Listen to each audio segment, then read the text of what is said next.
Здравейте! Здравейте на всички! Здравейте, колеги! Радвам се, че днес сте тук с нас, че сте избрали да прекарате петък, края на работния ден с нашия вебинар. Много благодаря за отделеното време, което сте отделили за нас и съответно за вас самите.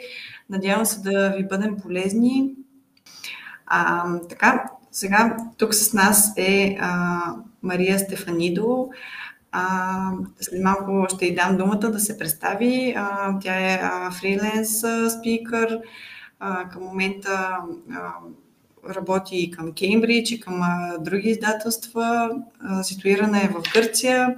Надявам се да ви е интересно, забавно, полезно. Ако имате въпроси, пишете в чат-бокса и тя и аз сме на линия да отговаряме.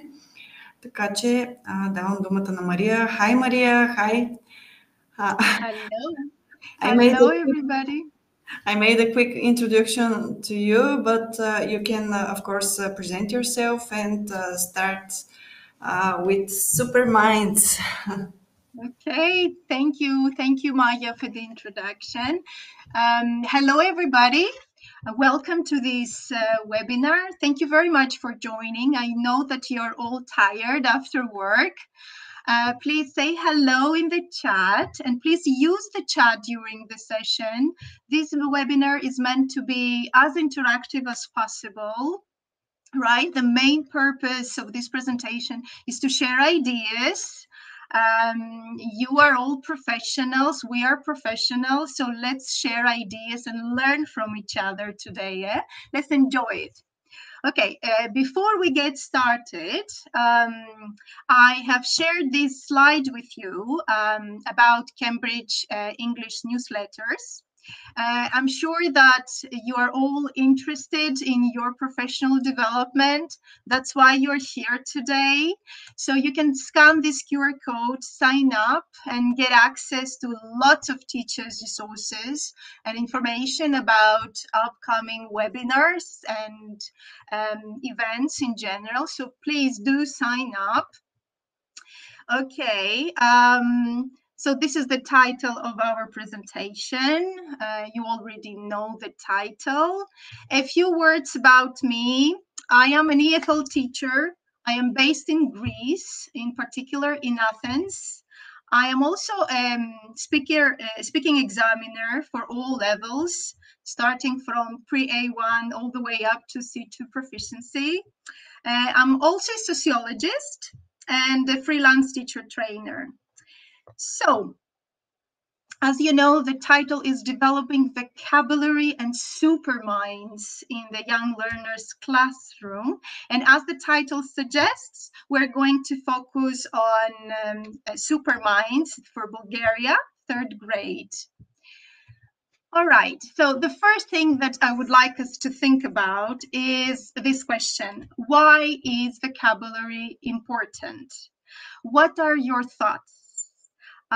There are no right or wrong answers. I just want your thoughts in the chat, if you can write a few words. Why is vocabulary important?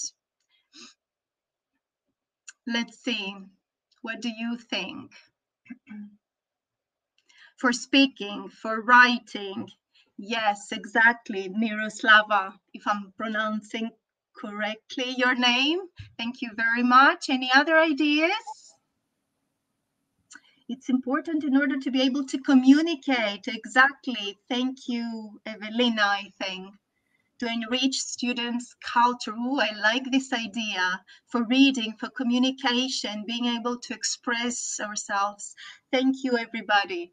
That's right.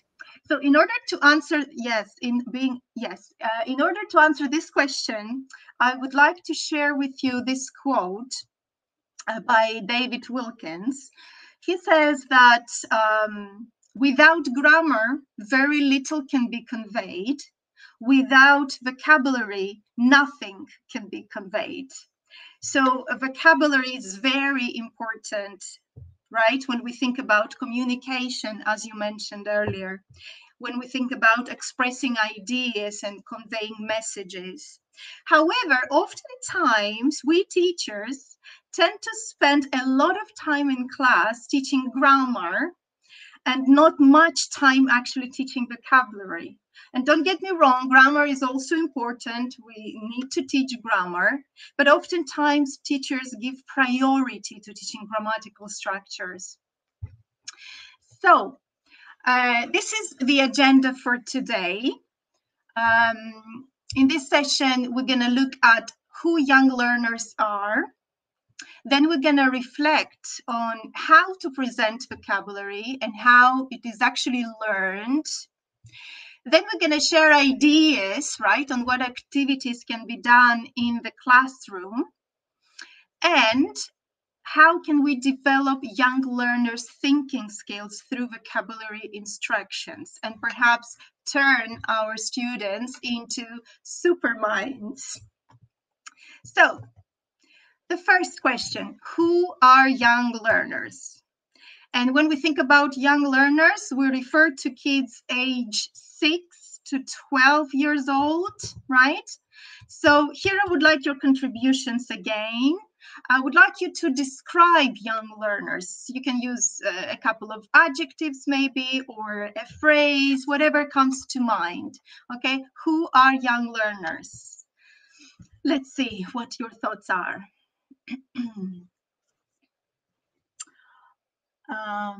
Yes, the pupils. Energetic, thank you.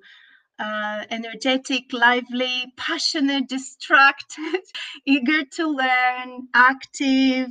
Yes, thank you very much. Let's children, yes. Curious, thank you, Polly. Yes. Playful, curious, Valentina. Yes. Okay, great. Let's see. All right. Thank you very much. The reason I have asked you to reflect on this question on who young learners are, because we really need to think about our learners and their needs, right, before we do anything really in the classroom. So we need to think about those characteristics and relate them, right, to vocabulary teaching. Let's see, spontaneous, full of allergy. Yes, thank you, everybody. That's right. So I've also tried to draw up a list of young learners' attributes by consulting the literature. And basically, my list includes many of your ideas. So let's see. I've tried to categorize them into 4 groups, into 4 categories, because each group has certain implications for teaching young learners in general and teaching vocabulary in particular. So let's see. The literature suggests that, as you said, children are active and social learners. They're energetic and enthusiastic, and they love talking. All right. So they learn by doing things, through experiences, through interaction with other people. And by looking at these characteristics, we can clearly see the need for interaction, right? The need for an interactive classroom, for interactive activities where kids work in pairs, in groups, where they do projects and tasks. And I'm sure that you know Superminds has lots of these. So there is that need for active learning and interaction. The literature also suggests, as you said, that young learners are curious creatures, they're sense makers, and they have a capacity for indirect learning, which means they try to make sense of the world around them without necessarily understanding every single word, every single utterance they hear, which is great. But sometimes they might understand things their own way, okay, not necessarily the way we want them to. They can pick up vocabulary from text, from listening tasks, but we need to make sure that what they haven't understood is the right thing, right? So considering these characteristics, we can clearly see the need for implicit and explicit vocabulary teaching. And the third group of young learners' characteristics is this one. They're creative, they have a fertile imagination, and of course, they're fun lovers, which calls for fun activities, games, a lot of creative work, tasks, and so on. And finally, we also know that young learners are still developing, right? They're developing emotionally, cognitively, linguistically, which means that they need our support, of course. And although there is that popular belief that young learners find it somehow easier to learn than adults, they actually learn slowly and they tend to forget things easily. Research actually suggests that older learners have advantages when it comes to learning and memorizing in generally, probably because they are more, let's say, cognitively more developed, and they have acquired probably certain learning skills or strategies. So this last group suggests that we, as educators, have the responsibility to help young learners develop their thinking skills, right? And we're going to explore this in this session, right? How we can actually do this through vocabulary instruction.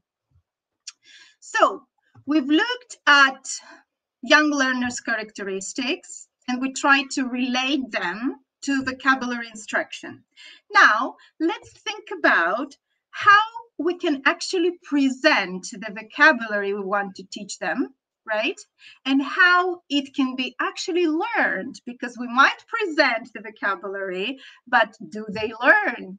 I would like to ask you to share your ideas in the chat now. So how to present vocabulary? What techniques do you use to present vocabulary? Okay, let's see. Flashcards, Miroslava. Great, thank you very much. I love flashcards. Any other thoughts? Games, okay. All right, the active word, you picture dictionaries with cards, exactly. Any other techniques?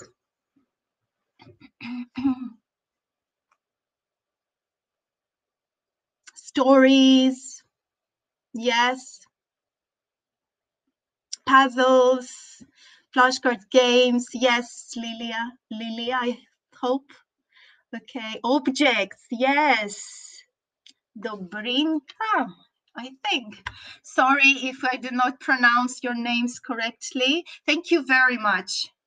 Thank you very much for your contributions.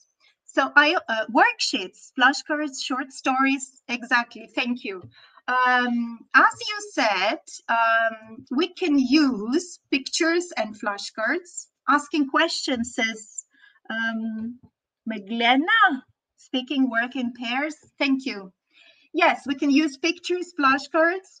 We can use realia, objects, right? We can we can draw images on the board when it is appropriate, and if we can draw, of course. We can mime, right? We can present vocabulary through actions, gestures. We can use example sentences, worksheets, as you mentioned earlier, or we can give them simple, very simple definitions, because at this level, it's difficult sometimes to provide them with the definitions. We can also use synonyms like happy means excited, sad, unhappy, or antonyms like small, the opposite would be big, and so on, bad, good. And of course, we can use situations and provide scenarios. Or sometimes we can also use their mother tongue, right? We can use translation when appropriate, use their L1, of course, right? But this should be used with caution, right? And which is the most common technique you use in your classrooms? Which is your favorite one, the most common one? Can you type in the chat? Gestures, actions. Do you use translation?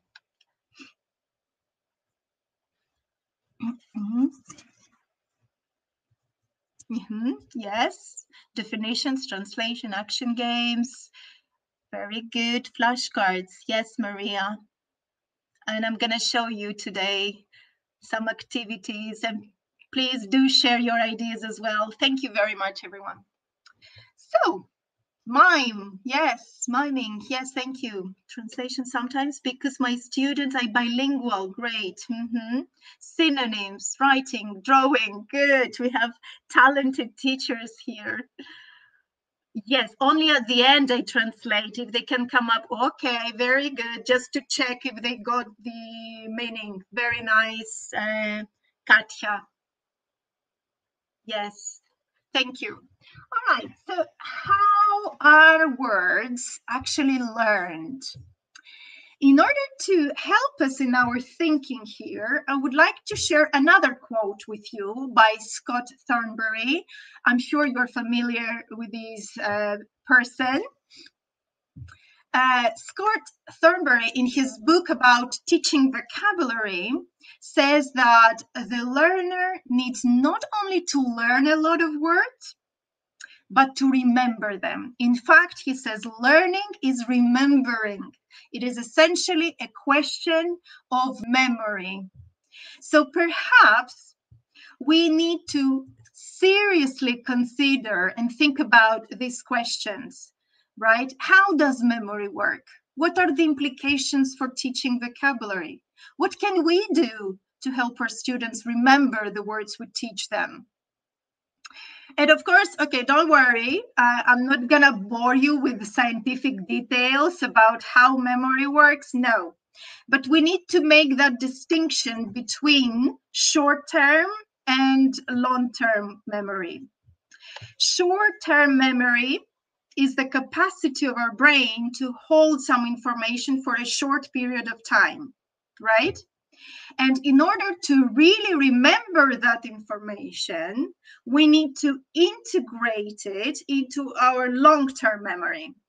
And research into memory suggests that in order to do that, in order to move that information from short-term memory to long-term memory, a number of activities, let's say, should be performed, and a number of principles should be observed.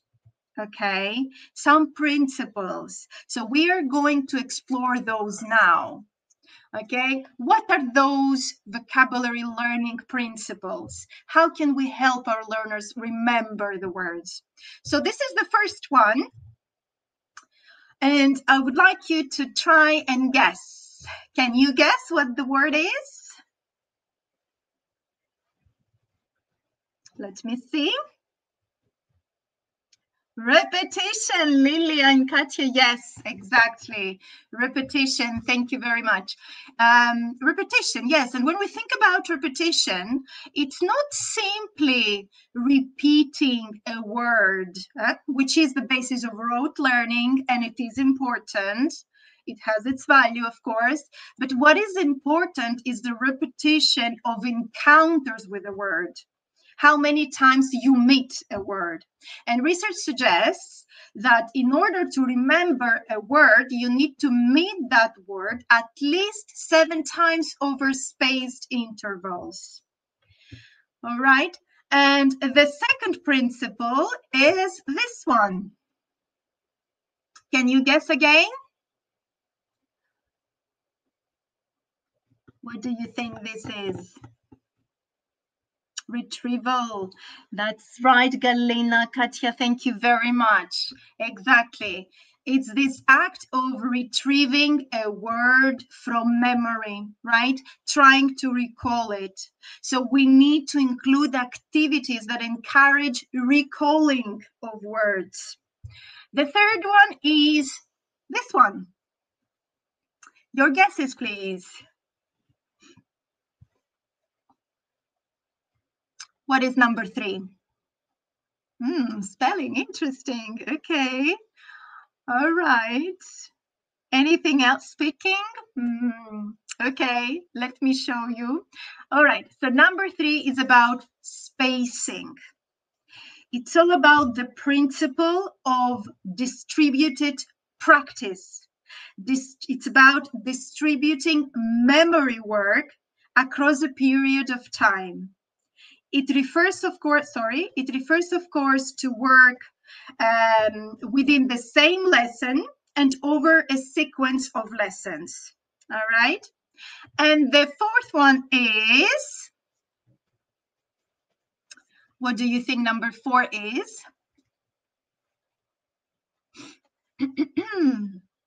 Pairing. Oh, I love your ideas. What else could it be? It could be pairing, though. I love it, Galina.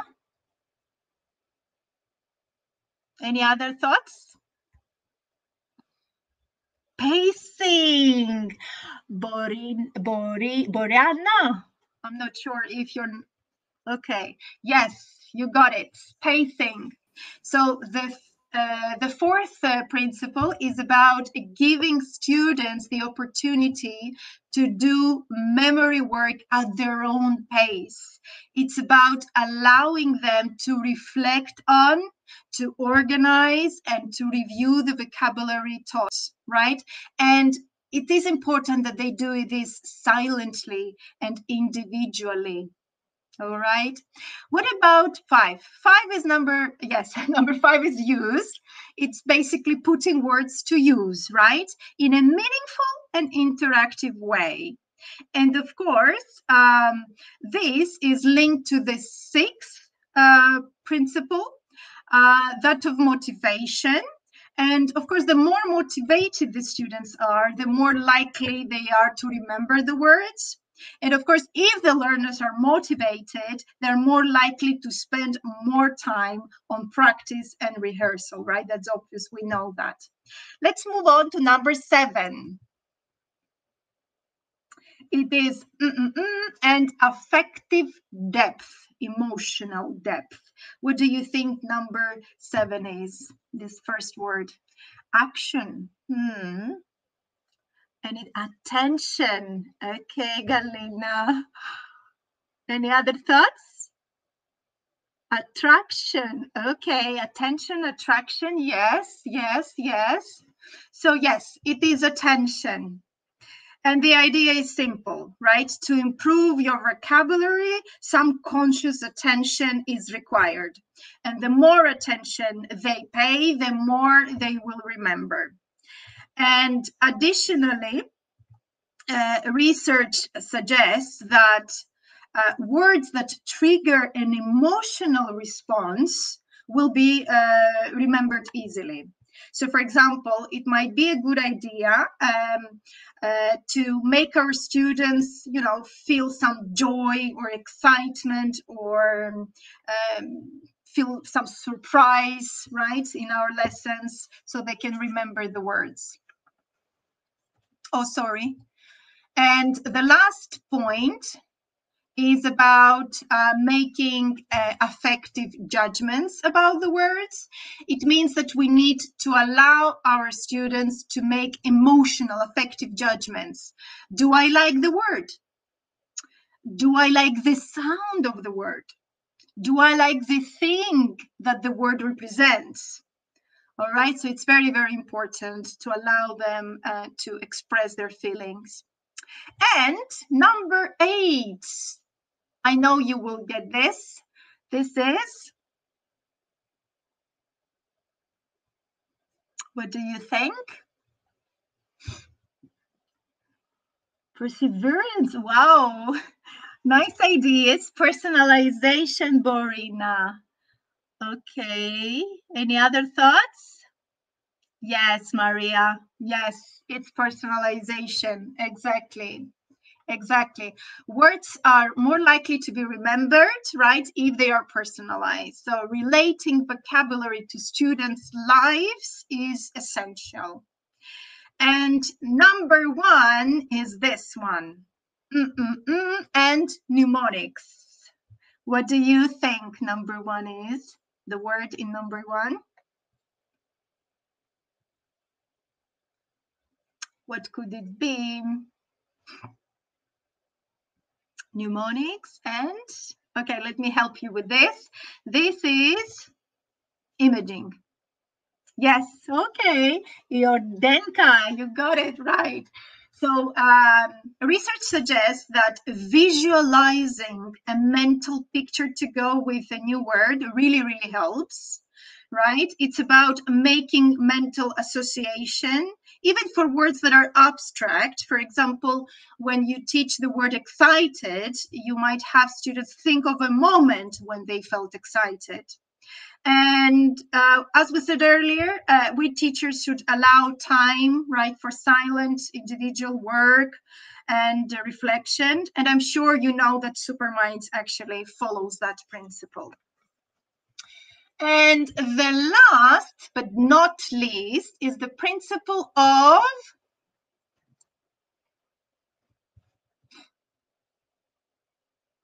what do you think the last one is? Something depth, cohesive, a cognitive, Magdalena. Okay, all right, cohesive. Anyone else? Yes, I think Magdalena got it right. Maria, Yes. just one thing. You are reading very nice the Bulgarian names. Just Okay. thumbs up about this. Okay, thank you. Thank you, Maya. All right. So yes, it is cognitive depth, Magdalena, you got it.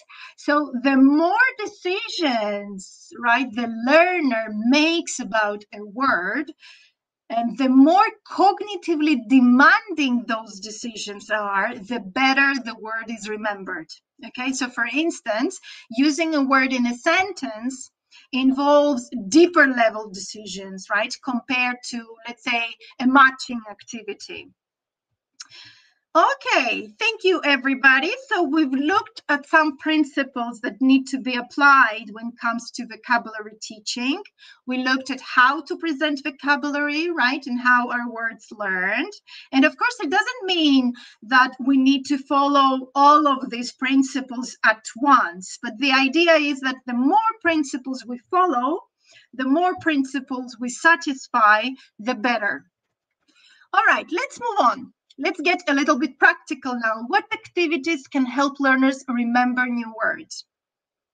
So for the purposes of this session, I have selected a particular unit of Superminds, but I'm not going to tell you what unit this is. Okay, I want you to guess. So here I have two images, right? What do you think these two images, these two pictures illustrate? Can you guess? Okay. Polly says animals. Give me the animals. So picture once, boy and a girl, seasons, could be, yes. Elephant people, says Lilia. Is it Michaela? Okay, I'm trying to read the names now, Maya. Nature. Okay, elephant. All right. Okay, so let's see the emotions. The first one is boy, second nature, girl, and your grandma. All right, let me review the images now. Thank you very much. So the first one is a bear. Someone said that. Katya and others. Yes, Galina. Me, yes, Galina. And the second one is picture 2. It's a hippo. So for those who have been using the course book for some time, do you remember which unit of Superminds these images were taken from? Do you remember? I'm testing you now. Do you remember? Anyone? Which unit? No? Okay. It's unit 1, actually, right? This unit is about the zoo. The unit starts, as you know, with the key vocabulary presented in an opening illustration, which features the characters of the book, of course, and sets the scene for the main story, let's say, of the unit. So in this unit, students are introduced to a set of animal words. And knowing a word involves many things, right? But of course, at this basic level, A1 level, knowing a word involves knowing its meaning, which is introduced with the help of this picture, and knowing its form, right? Spoken and written. That is why we have this activity here, which says, listen and look at how the words are spelled, right? And then listen and say, articulate the words. But of course, just repeating the words once is not enough, right? What would we normally do? Okay, how would you go about it? What would you do after introducing the words in this way? Any thoughts? So you have introduced the words. They are on the board if you're using chorus. Okay, Galina, thank you. Repetition. Okay, writing and using in the conversation. Okay, but before we get to that point, Meglena, probably child, yes. Okay, yes. So this is what I had in mind, right? I had drills in mind, like do a little bit of drilling individually and chorally. But sometimes this might get a bit boring, right? So perhaps you could have your students repeat the words, say the words like they are happy, for example, or say the words like you are sad, or in an angry way, or in a surprised way, in a lazy way. Or you can ask them to imagine the way the animals would say the words. So, for example, say the words like a bear, like zebra, monkey, okay? And you can have them say the words as a word, let's say, as many times as a ball bounces. So you could have a ball in the classroom, if this is acceptable and appropriate. I don't know. You know better your context, but you can use a digital ball as well on a PowerPoint. And, you know, they have to repeat the words as many times as the ball bounces. That's fun. They love it. Okay. So now, thinking about the principle we talked about earlier, we've looked at how we can encourage repetition. Now, what activities could promote retrieval, right? What activities could we do in class to encourage the process of recalling, remembering the words? Please, if you have any suggestions, please type them in the chat and I will try to have a look at those later. Because time is limited, I'm going to move on. As you drawing, yes, thank you very much, Dobrinka. Yes, thank you. I had in mind flashcards because I love flashcards. Okay, they are great as a tool. And as I have understood, many of you are using those. So one very simple activity that we could do with our flashcards is this one. It is called What is Missing? Do you know this activity? Have you ever done it in class? So you basically just stick several flashcards on the board. You ask the kids to repeat the words. So they would go bear, crocodile, hippo, and so on. And then you ask them to close their eyes. Okay, they remove one, then you remove one flashcard. And then they open their eyes and tell you what is missing. We're going to try. Yes, students love it, Maria. Yes. And we're going to try it now. So I'm going to remove one and you're going to tell me what's missing very quickly. Let's see who's the fastest. So what is missing? Quickly, type in the chat. The alligator, says Galina. Okay, bingo. That's another great game. Yes, right. Yes, Galina, you were right. And Polik, the crocodile, was missing. That's right. Thank you very much. Another very nice activity that encourages retrieval is this one. Carol Reed, in her book about teaching young learners, calls this activity Magic Eyes. Are you familiar with this?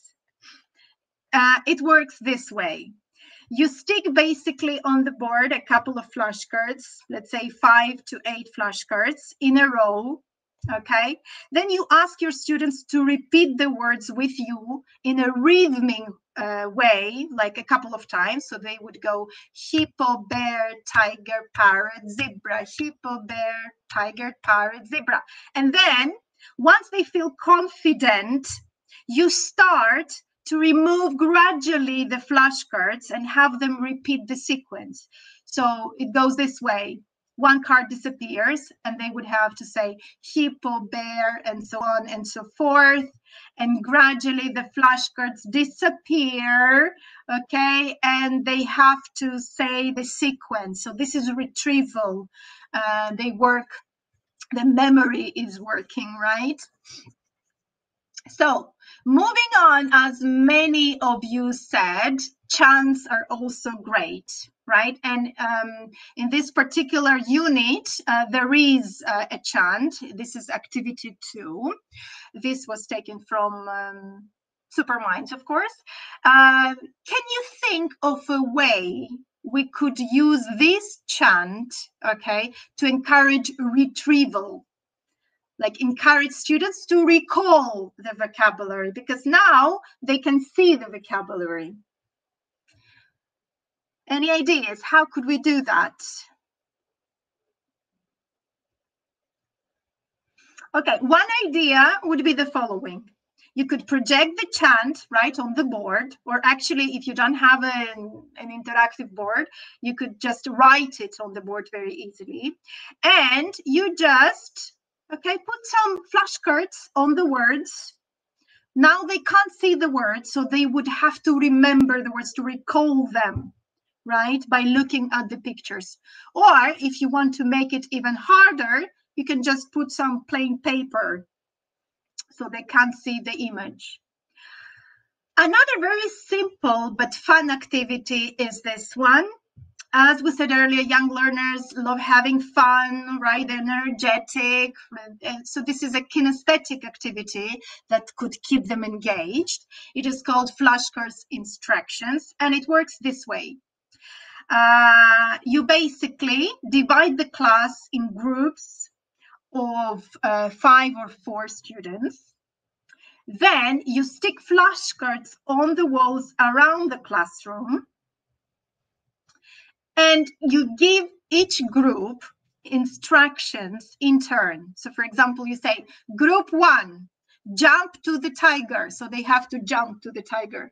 Group 2, fly to the bear. So they would have to fly to the bear. Walk to the zebra, and so on and so forth.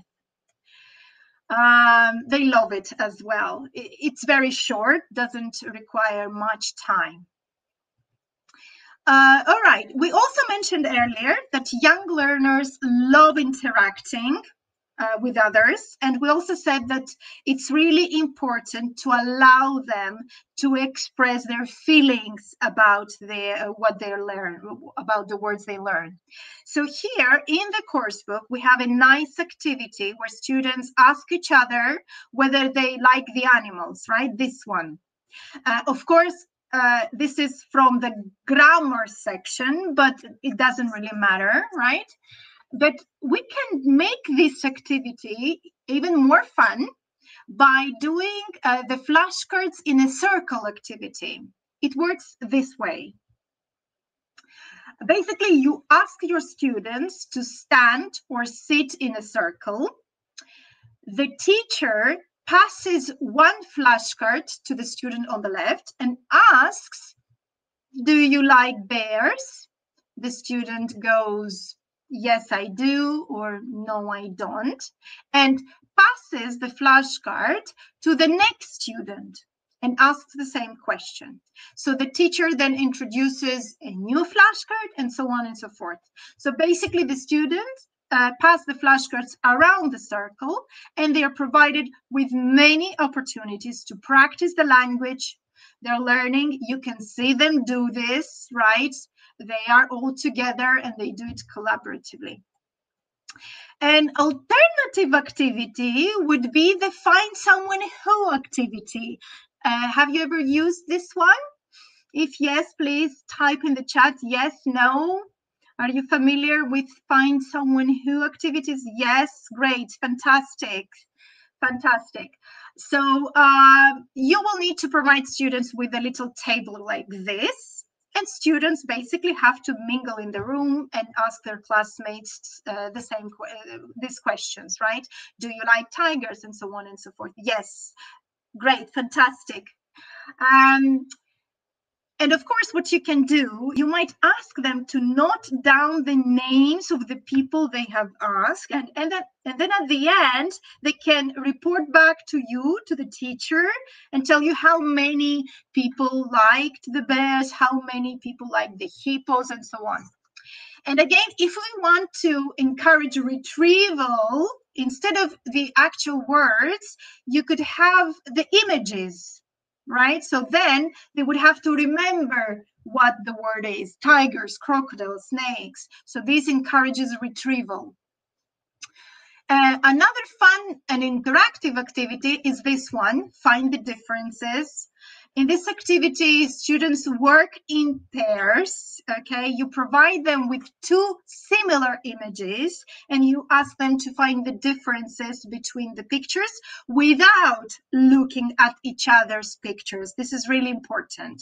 So they're not allowed to show their partners their pictures.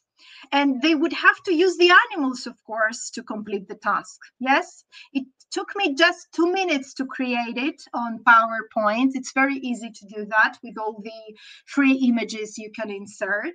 So you need to give clear instructions, though, and you need to demonstrate, perhaps, and provide the language needed to support them to complete the task. What kind of language would you give them to do this task, just to help them with the activity? Can you think of any language you would give them to support them in the task? There is. Very good. Is there a tiger in your picture? Yes. Thank you very much, Galina. Okay, any other? I can see. Excellent. Yes, thank you, Neshem. Latinka, thank you. Prepositions of place, very good. Yes, like under the tree, in the tree, exactly, next to the tree. How many? That's right. Thank you very much. So, once we have practiced all this language, in the next lessons, Superminds provides many opportunities to recycle the language, right? And encounter the same words in other contexts and in other tasks. So on this page, students are invited to listen to a song about animals and the type of food they like, right?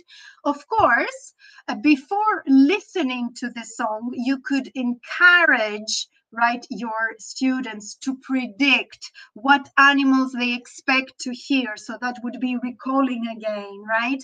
You could ask them, what animals will you hear, right? Or you could show them a couple of food items and tell them, okay, can you guess who likes what? Who likes bananas? Who likes apples? So this is a nice way. Not only will this activity give them the chance, right, to recall and revise the words they have been introduced, it would also give them a reason to listen to the song, which is really, really important. And of course, the same could be done before watching the video or reading the little story. Yes. And another great activity which I really loved, is this one, which is a listening task, right, in Superminds, in which students listen to the teacher's instructions and draw images, right? So, for example, the teacher goes, draw a hat on the hippo, draw a banana under the monkey, whatever. So this is a fun activity, and they love it. But I was wondering, how can we make this activity interactive? Any thoughts? What would you do to make it interactive and involve your students more? Any thoughts? So the teacher gives the instructions here. I thought, why not, okay, use this activity, draw my picture. So for this activity, you need to create a simple template like this. Again, very simple. It's important that the template involves items that students are familiar with, like a tree, a flower maybe, a lake, and so on. So it works this way. You give each student 2 copies of the template, or they can draw it, in their notebooks. You put students in pairs and ask them to draw at least 4 animals on one of the 2 copies. And then they have to describe their picture to their partner, who tries to draw it as accurately as possible, right? And then they have to compare and see if they did a good job. And then they swap roles. So it's more interactive. It's not the teacher giving instructions, right? They do it themselves. So some general tips before we move on to the next section of this webinar. We said earlier that flashcards is a great tool, but if you don't have any flashcards, ask your students to create their own flashcards. They love it, especially when you use in the classroom their own flashcards. You can also encourage students to create pictograms. Here I have shared with you a little photograph of pictograms that were created by a very talented student of mine. So you can see there the zebra, the snake, and so on. It is also important to allocate time for copying words from the board, because students are different, they have different needs, and perhaps it's also a good idea to help them organize their notebooks. So a table like this could be helpful, where they could write the word, draw a picture of the word, write a sentence, or create a mini book, says Dobrinka. Thank you. Very nice. Mini book with the words you mean. Brilliant idea. I love it. Yes. Okay. I would like to mention also, for those who don't know, Cambridge Assessment English has created very nice flashcards for A1 up to A2 levels. You can find them online, you can print them out, you can laminate them and use them in your classes.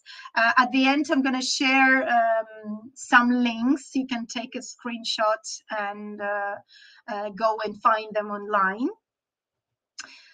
So these are some of the flashcards. So going back to these principles we have discussed earlier and thinking about the activities we have discussed, which of these principles have been actually addressed? You can just write the numbers in the chat. Which of these have we talked about? Which of these have been addressed? 6, motivation. Exactly. Imaging. 9, great. Use, of course. Yes, image personalization. That's right. 2, retrieval, repetition. Well, most of them have been addressed, but we haven't really seen or talked about cognitive depth, right? Cognitive depth. How can we develop young learners' thinking skills? right? Because cognitive depth is related to thinking skills. And before we answer these questions, we need to consider what thinking skills really are. There have been various attempts over time to categorize thinking skills. A basic one is this division into lower order and higher order thinking skills. A more detailed description is Bloom's taxonomy. I'm sure you're familiar with this, which identifies 6 cognitive skills. Then in 2001, this taxonomy was revised by Anderson and Crothwell, who partially renamed and rearranged the thinking skills. But of course, the idea is more or less similar. So remembering, right, understanding and applying constitute the lower order thinking skills, whereas analyzing, evaluating, and creating are the higher order thinking skills. And within these higher order thinking skills, there is a large number of sub-skills. For example, analyzing involves thinking activities such as classifying, categorizing, grouping, and so on. Evaluating involves making judgments, selecting, justifying, and creating involves combining, modifying, and so on. So, going back to this principle of cognitive depth, what sort of vocabulary activities improve and promote the development of those higher order thinking skills? Let's consider these 2 vocabulary activities taken from the workbook, from the Superminds workbook. Which do you think promotes higher order thinking skills? Is it activity 1, where the students find the animals and write them under the pictures? Or is it activity 2? What do you think?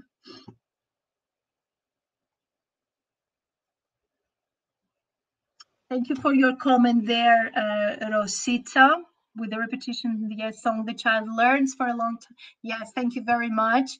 Okay, I can see everybody says number 2. Obviously, it is number 2.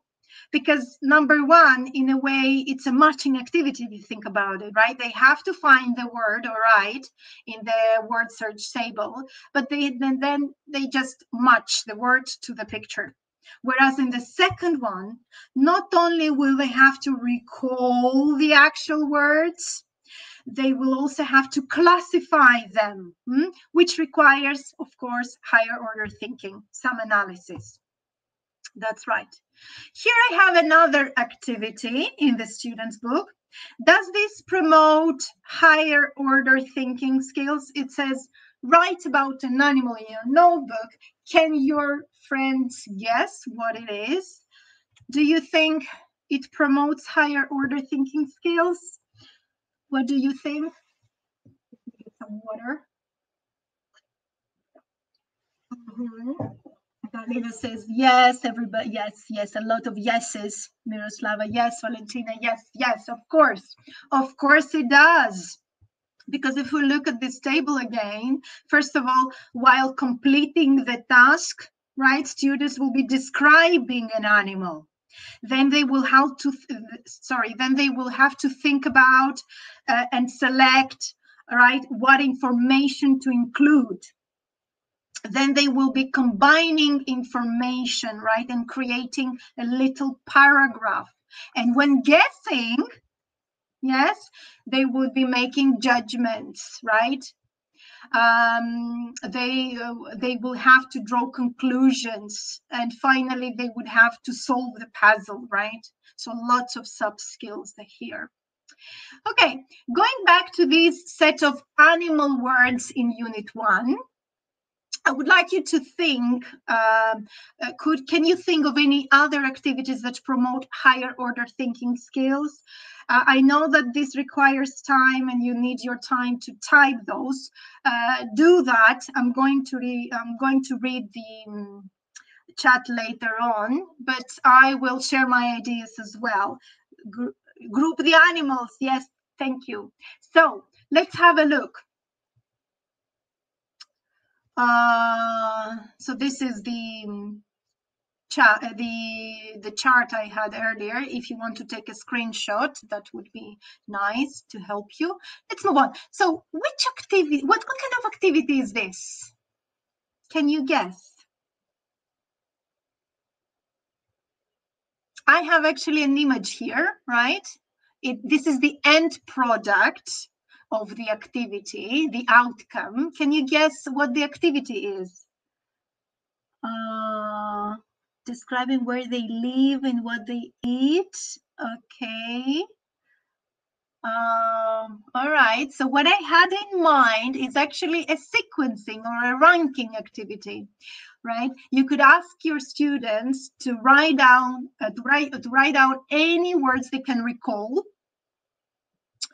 and put them in alphabetical order, let's say, or in order of size, or in order of preference. So these involves a lot of thinking. Another, describing where the, yes, that's the same comment. Another activity would be this one, grouping, as I think it was Galina who mentioned that, grouping or categorizing activities.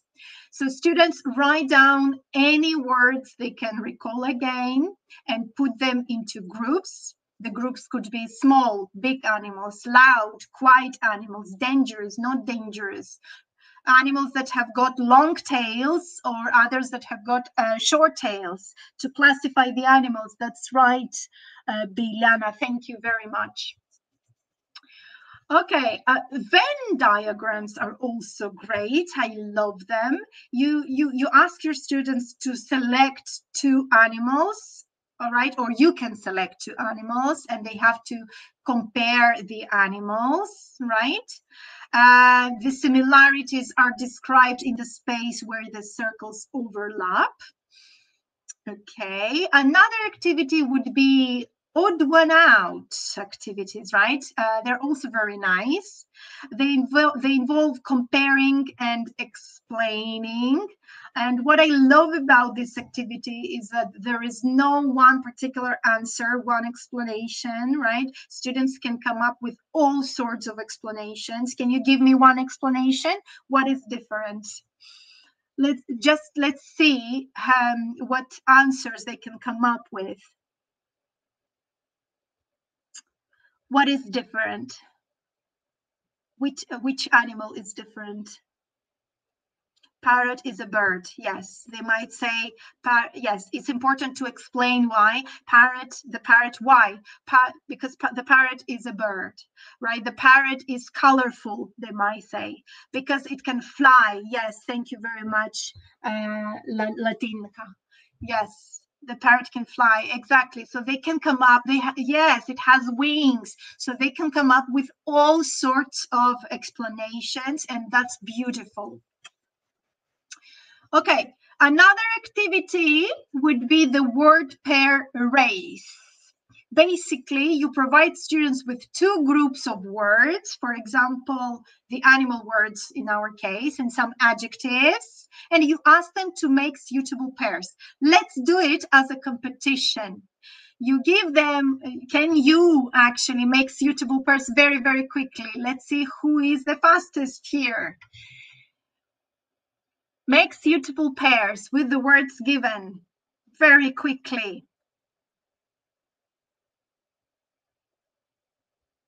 You have adjectives, strong bear, yes. Striped zebra, excellent. Yes, yes, colorful parrot, exactly. Strong bear, fantastic, yes. Loud monkey, yes.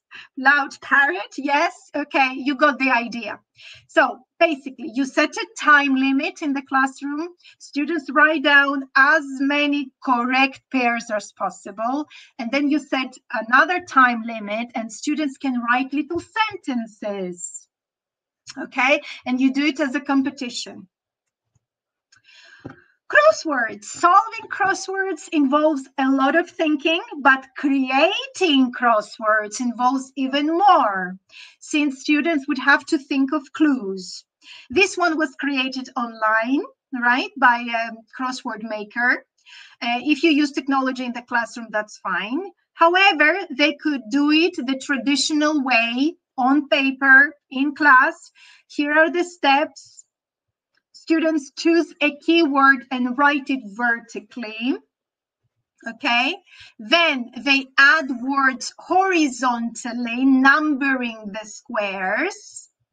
And finally, they write simple clues, like number 1, it can fly. Number 2, it is strong. It has black stripes, whatever. They love it, and this involves a lot of thinking.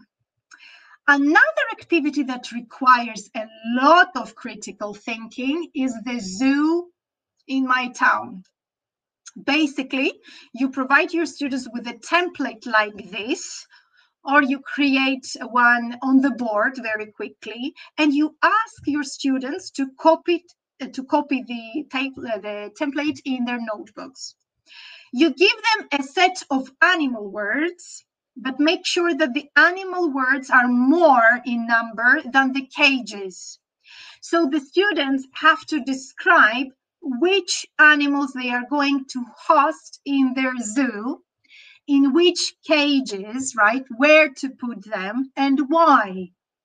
So they would need to think about the size of the animals, right, their needs, and so on. And of course, at the end of the unit, Superminds include some nice role plays. Role plays also promote higher order thinking skills. Students have to plan, right? They have to generate ideas. They have to select information, what questions to ask. For example, in this particular activity, they might have to modify, to change the questions. And of course, this involves a lot of thinking. Some tips regarding role plays. Of course, you need to give them time to prepare and rehearse. You might need to allow other options, like instead of doing the role play, create a PowerPoint and use speech bubbles, because sometimes we have very shy students and they don't really like role plays. When I was a kid, I hated. And of course, you can allow shy students to hide maybe behind their desks and use puppets instead of doing the role play. We need to respect the fact that some students are shy. And another way to promote higher order thinking skills at the end of the unit is this lovely evaluation activities. So this one was taken from the workbook. It says draw and write examples of what you know. So basically you encourage students to evaluate their own learning. Not only do these activities improve their thinking skills, right, but they also contribute to learners' autonomy.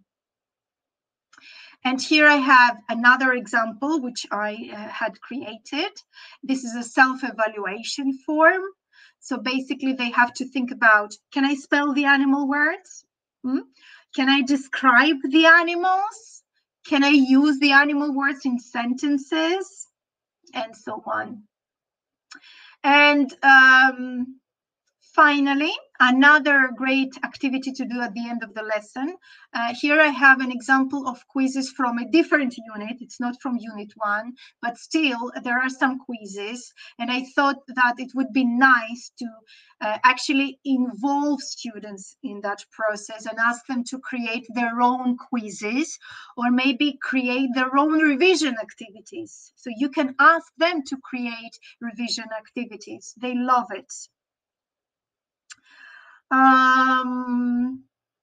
So to end the presentation, I would like to mention that Cambridge has created this lovely Cambridge Life Competencies Framework.